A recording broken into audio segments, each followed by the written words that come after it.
Bismillahirrahmanirrahim. Assalamualaikum warahmatullahi wabarakatuh. Pada kesempatan ini saya pengen sharing sama teman-teman tentang hal yang paling penting dalam menata hati ataupun membersihkan jiwa kita. Disebut oleh ulama dengan istilah madakhilus syaitan ilal qalb. Penjelasan tentang jalan-jalan masuknya syaitan ke dalam hati manusia. Syekh Said Hawa menjelaskan bahwa hati itu seperti sebuah benteng. Jadi kalau ada kerajaan, maka hati adalah benteng dari kerajaan itu. Jadi kalau misalnya diri kita adalah sebuah kerajaan yang berisi berbagai macam organ, kemudian bagian-bagian dari tubuh kita, mulai dari pikiran sampai jawarih, yaitu anggota tubuh kita seperti organ kaki dan tangan, maka bentengnya adalah hati. Sehingga syaitan akan mencari-cari jalan gimana cara bisa menembus benteng tersebut, bisa masuk ke dalam benteng tersebut. Kalau dia sudah berhasil masuk ke dalam benteng itu, maka dia akan menguasai satu kerajaan. Jadi ibaratnya hati adalah benteng, sedangkan syaitan adalah musuh yang sedang mencari jalan untuk menembus benteng tersebut. Sehingga kita perlu cari tahu biasanya apa aja yang dibidik oleh musuh ini, oleh syaitan ini, agar dia bisa menembus benteng hati manusia. Syekh Said Hawa dan para ulama menjelaskan ada banyak sekali jalan-jalan atau celah-celah syaitan masuk ke dalam hati manusia. Di antara yang paling berpengaruh itu yang pertama adalah al-ghadab wasyahwah. Yang pertama adalah al-ghadab, marah. Karena marah itu pintu yang paling rentan masuknya syaitan ke dalam diri manusia. Makanya banyak banget orang ketika dia marah, dia jadi kesurupan misalnya, atau setidaknya kalau nggak kesurupan pun dia jadi meledak-ledak, dia jadi lupa diri, dia jadi mengucapkan kalimat-kalimat yang tercela, dia jadi berperangai dengan perangai yang dia sendiri malu. Kan banyak sekarang viral ya, ketika orang lagi marah di jalan, marah-marah, kemudian perilakunya itu ternyata nggak dia sadari direkam oleh orang lain. Karena sekarang zamannya sosial media dengan gadget, kerekam, pas dia nonton sendiri dia jadi malu gitu. Kan banyak dulu tuh, ada yang pas mudik dulu tuh, ada yang marah-marah karena udah macet, terus ditutup jalannya, dia buka kaca mobil, dia keluarkan kalimat mencela, kalimat menghina, mengutuk. Pas dia ngelihat sendiri video dia ketika marah, dia ngerasa malu, akhirnya minta maaf. Ini gara-gara apa? Gara-gara marah membuka celah bagi syaitan untuk masuk ke dalam diri kita, sehingga ketika syaitan udah masuk ke dalam diri seseorang, gak mungkin kecuali menggoda orang itu kepada dosa-dosa, baik dengan perilaku, dengan ucapan, dengan banyak hal. Pintunya adalah marah. Sekarang malah marah ini lebih luas daripada sekedar, kalau dulu kan marah kayak emosi, kemudian dia jadi membentak atau berbuat zalim. Kalau sekarang mungkin varian dari marah itu udah lebih luas. Ada orang yang sekarang ketika dia marah, dia mengekspresikannya dalam bentuk-bentuk yang mengerikan, termasuk menyakiti diri sendiri, menyakiti orang lain, yang kita kenal dengan istilah mental illness. Sekarang tuh banyak banget orang yang kena mental illness gara-gara dia marah, kecewa.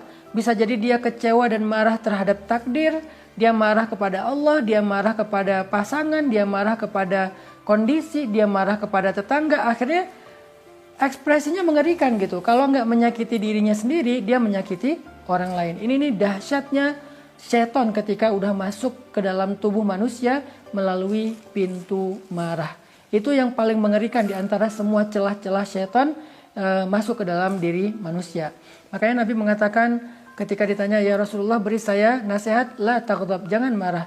Apalagi ya Rasul, jangan marah. Apalagi ya Rasul, jangan marah. Nabi mengingatkan berkali-kali bahwa marah itu bahaya, marah itu bahaya. Bahkan karena marah seorang anak bisa menyakiti orang tuanya. Seorang anak gara-gara nggak dikasih uang untuk game online, akhirnya dia memukul ibunya. Seorang murid memukul gurunya gara-gara gadgetnya mungkin ditahan sama guru, akhirnya gurunya dikeroyok sampai meninggal dunia. Seorang tetangga hanya gara-gara masalah sepele, parkir mobil atau mungkin masalah anak, masalah hewan peliharaan dan seterusnya, akhirnya jadi ribut, bahkan ngeluarin pistol segala macam. Itu semuanya pintunya marah. Jadi di antara madakhilus syaitan fi qalbi ila qalbi mu'min atau ila qalbin nas, jalan masuknya syaitan ke dalam hati seseorang itu yang paling berbahaya adalah al-ghadab, marah. Marah ini bukan hanya amarah tetapi juga emosional yang tidak stabil. Kecewa bagian dari marah, kemudian membentak bagian dari marah, protes atau mempertanyakan sebuah ketentuan Allah dalam takdir hidupnya juga bentuk dari marah. Sehingga kalau kita nggak bisa mengendalikan marah kita, kemungkinan besar kita akan dikendalikan oleh syaitan. Pertanyaannya gimana cara mengendalikan marah? Yang paling gampang mengendalikan marah itu adalah dengan cara zikrullah, mengingat Allah. Kalau kita marah terhadap keadaan, kita ingat pasti ada hikmahnya. Allah nggak mungkin tega menyakiti saya. Kalau kita lagi marah karena kecewa kepada manusia, ingat Allah. Kita bisa kecewa sama manusia tapi nggak usah khawatir, Allah nggak bakal ngecewain kita. Jadi berharap aja sama Allah. Intinya jadikan zikir sebagai syifa, sebagai obat marah kita. Kalau kita nggak bisa mengendalikan marah, kata ulama, maka syaitan la'ibas syaitanu bihi kama yal'abus sabiyyu bil qurrah.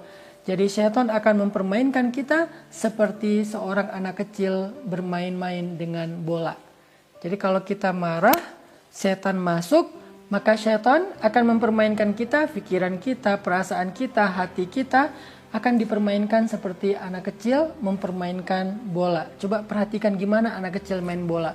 Sekali dilempar, sekali diinjak, sekali gelinding dan seterusnya. Karena mudah sekali buat anak kecil mempermainkan bola yang ada di tangan mereka. Maka semudah itulah syaitan mempermainkan manusia karena marahnya. Yang kedua, kata ulama, madakhilus syaitan ila qalbin nas, jalan masuknya syaitan ke dalam hati manusia itu adalah syahwah. Syahwah itu bahasa kita mungkin syahwat. Syahwat itu nafsu. Terutama nafsu yang berhubungan dengan kebutuhan biologis.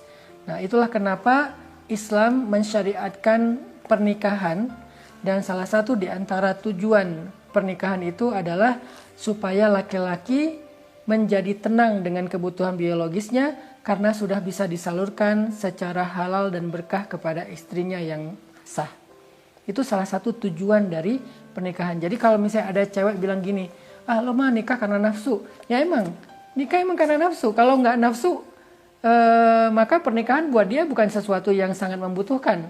Walaupun tetap cinta, walaupun tetap ada tanggung jawab, ada sisi akhlaknya, tapi tetap aja salah satu di antara alasan Islam mensyariatkan pernikahan, terutama buat laki-laki, adalah untuk menyalurkan kebutuhan biologisnya secara berkah dan halal.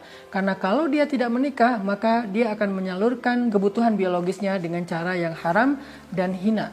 Makanya Allah Subhanahu wa taala berfirman tentang ciri orang-orang yang beriman, alladzina hum li furujihim hafizun, orang yang menjaga kemaluannya, illa ala azwajihim, kecuali terhadap istri mereka. Ini artinya bahwa salah satu tujuan mereka menikah, seorang laki-laki menikahi perempuan itu adalah illa ala azwajihim, supaya mereka punya istri untuk mereka menyalurkan kebutuhan syahwat ataupun biologis mereka dengan cara yang Allah ridhoi. Jadi ini solusinya supaya kita tidak dikendalikan oleh syaitan. Sekarang banyak banget ya orang yang karena kebutuhan biologis yang tinggi, ditambah lagi mungkin di-trigger oleh kondisi masyarakatnya, di-trigger oleh apa yang dia lihat di sosial media, di gadgetnya, semakin besar rasa syahwatnya, maka semakin mudah dia dikendalikan oleh syaitan. Kita mendengar cerita seorang kakek berbuat asusila. Sekarang bahkan ada yang namanya begal payudara, kemudian anak kecil jadi korban kekerasan seksual dari orang dewasa, bahkan ayah dengan anak kandungnya sendiri, ayah tiri dengan anak tirinya.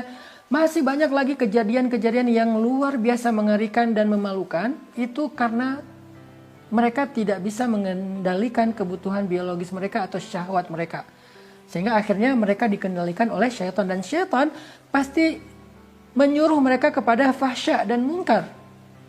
Syaitan itu nggak menyuruh kecuali kepada fahsya dan mungkar, kepada perbuatan yang hina dan yang merugikan banyak orang.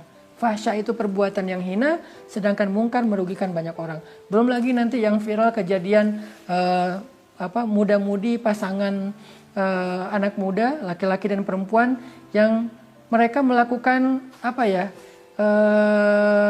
perilaku yang sangat tidak pantas di tempat umum mereka lakukan di pinggir jalan, di kebun, di depan stasiun, bahkan di halte, di banyak tempat, seolah-olah mereka bukan lagi manusia, mirip dengan hewan-hewan ternak yang melakukan dimanapun. Kenapa hilang rasa malu mereka? Karena mereka sudah dikendalikan oleh syaitan. Kenapa mereka dikendalikan oleh syaitan? Karena mereka tidak mampu menyalurkan kebutuhan syahwat mereka dengan cara yang halal. Padahal Allah sudah mensyariatkan untuk mereka nikah, dan nikah itu termasuk di antara ibadah yang sangat besar pahalanya di sisi Allah Subhanahu wa taala.